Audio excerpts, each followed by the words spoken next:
can set us free. Good men are resisting God's grace with their pride. And you now come to church and blame a pastor. If you like change church 500 times, go to MFM, FML, Adeboye, everywhere, no anointing, no, I put me anywhere.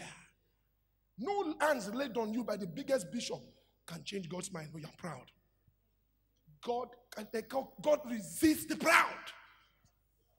James chapter 4, God resists the proud. The reason I'm sharing this is because I've seen semblance of pride in some of our members. I beg you. I've prayed for you. I've prophetically declared year of open doors. I still see us being proud. I cannot change God's mind if you are not humble. There's nothing Yomi Kasali can do. There's no anointing in this world that can bring breakthrough your way if you are proud. Don't now blame me. Don't blame God. Change your ways. Haggai 1 verse 7. Change your ways. Consider your ways and change. We're so proud. We walk proudly. We act proudly. If you see, go to verse 5. I think it's verse 5 too. Haggai 1. I like it. One of my favorite passages. Thus saith the Lord. Because there are ways. He said in verse 5. Then look at verse 6. You have sown much and bring in little. That's true. You eat, but you're not enough. You drink, you're not filled with drink. You clothe you, but there's still warm. There's no warm. Eat that earneth wages. Hence wages to put it in a bag with holes. Verse 7.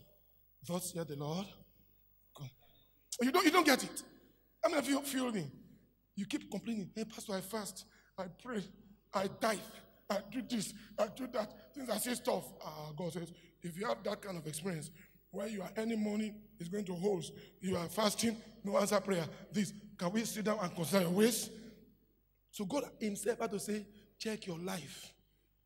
Maybe there's something you're not doing right. So if thus saith the Lord, consider your.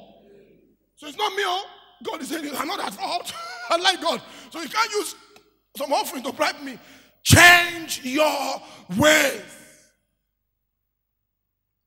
There's nobody. I read a book years ago. It says, the day you say you're humble, that means you are proud. So I'm always afraid of saying I'm humble because I'm not humble. I'm working on my humility too. You know what it means to be senior pastor and you're walking around, don't greet you well? Say, excuse me, come here. Don't greet me well. I'm not humble. At that point in time, humility will never complain of not being greeted well. I've seen people in this church that walk like this, and then people greet you, don't answer them. Why? I don't like her. Sister. How to attract the person saying preach? You're proud. Because you are saying preach to them. I'm preaching to you. To you. Humility will not say preach. Except your heart is saying preach. Is like, tell me. I'm telling you. But it is tell them. Because I have said, tell them. I'm telling you. Somebody shout humility. Shout it again. Humility. I'm giving you what? Secrets. No, secrets. This is not something you just begin to say, you want to learn for academic experience. It's for you to practice. I'm telling you the way to attract divine favor, divine providence. I'm telling you. Humility. It's very important. If Ahab, because of his humility, God changed his mind. James 4 verse 6 to 10. Because many people need to learn humility. That man, Deaconess Tolu, Zacchaeus, was very humble. He was a rich man. The Bible says a chief noble. He climbed the tree. That shows the height of humility. He could have used his money to get Christ to come to his house. Remember that centurion that told the Pharisees, I want to see him. So Christ, bring it to my house. And they brought Christ to his house. He didn't use that pride. He went to climb tree to see Christ. Christ said, you a noble man, a chief. You went this far to see me? Come, I want to see you. How far will you go to see Christ? not to be seen by him.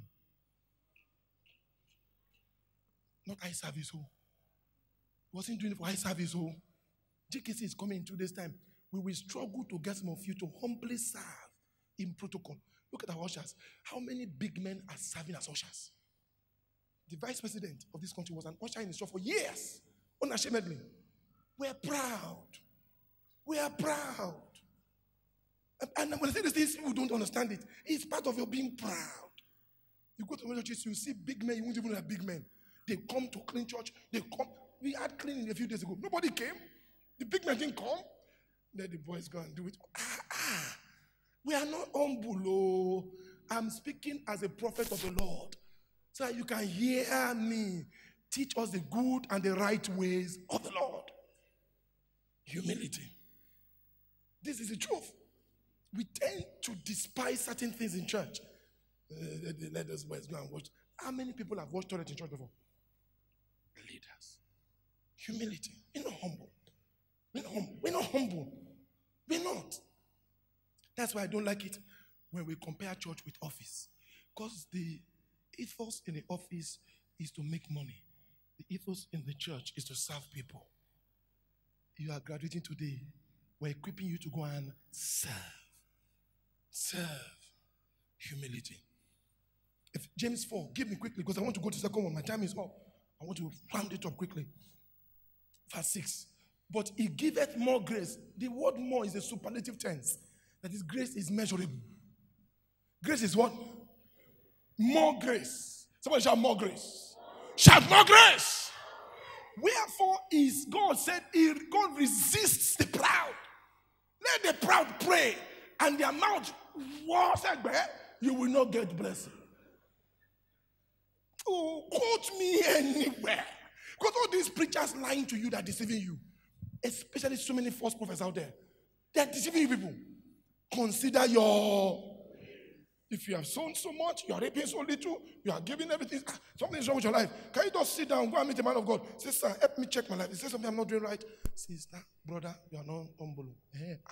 That thing can make God resist you. Do you know what it means for God to resist you? You know what resist means?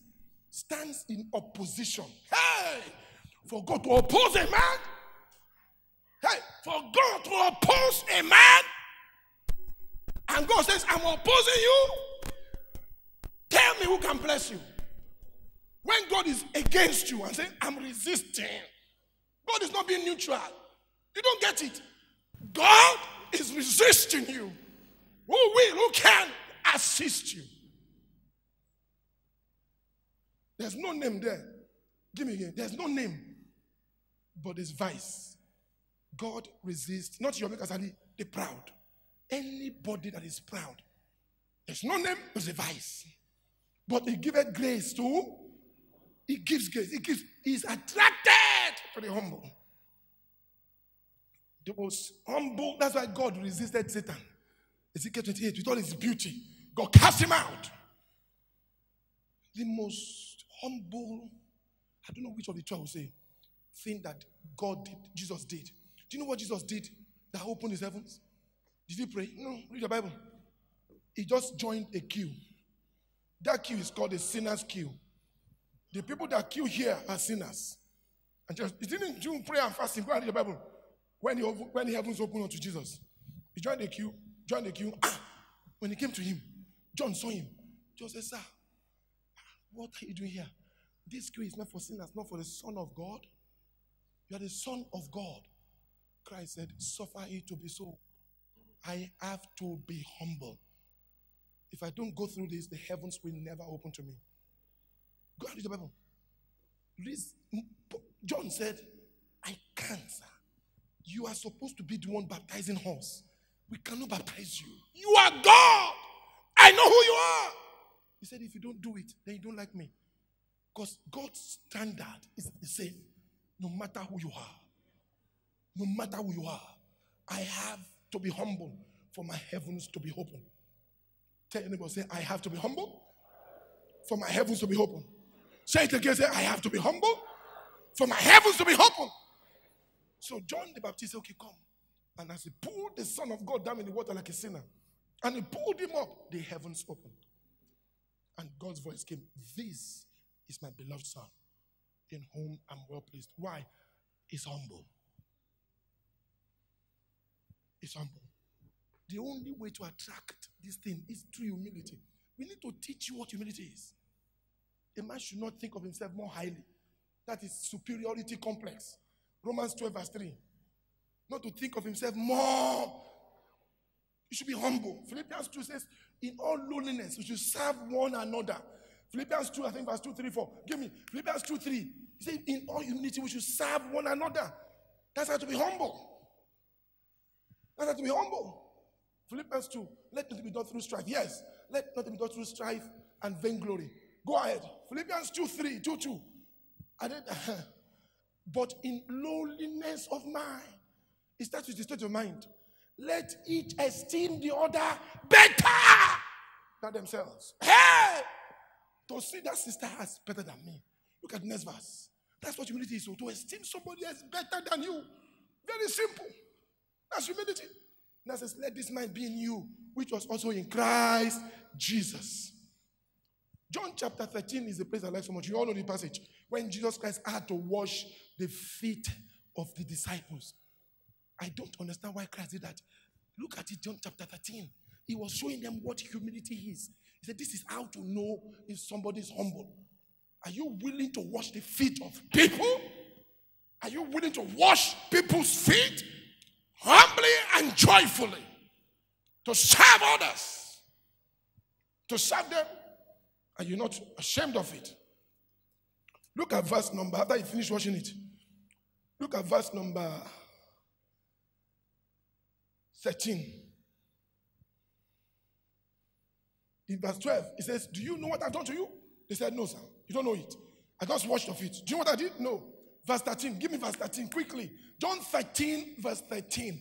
John 1, 3, verse 1, 3. You call me master, Jenkins, and Lord. Satolu, listen. You call me deacon. You call me senior pastor. You say, well, why? That is who I am. So humility does not deny who you are. You call me senior pastor, Chinasa, you are right, and the senior pastor. But if I then, your senior pastor, lead pastor, I hope we all serve them, because we don't serve them. We want them to serve us. If I then, your Lord, your master, your deacon, your senior pastor, have washed your feet, you also ought to wash one another's feet. Humility. I like the next verse. For I have given you what? Oh, I didn't hear you. Say it like you mean it. I'm your role model.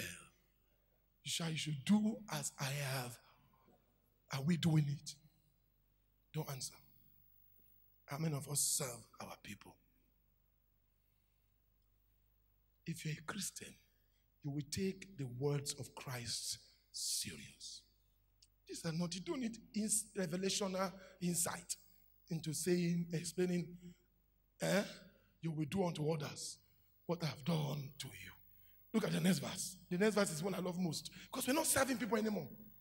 If you know, look at the next verse. Okay, leave it there. Very nice to you. The servant is not greater than his master.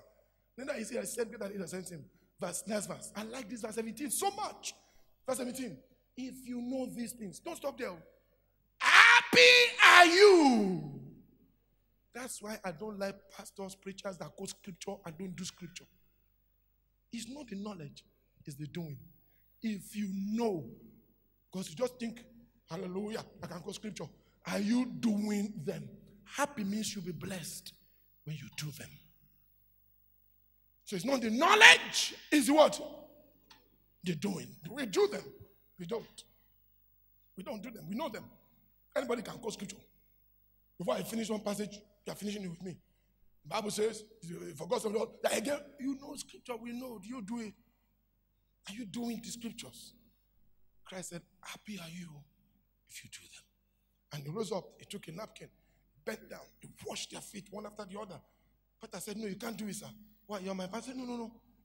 John the Baptist said the same. I fought him. You have to allow me to wash your feet so you can wash others. It takes humility to do that, to serve people. Oh, truth can set us free.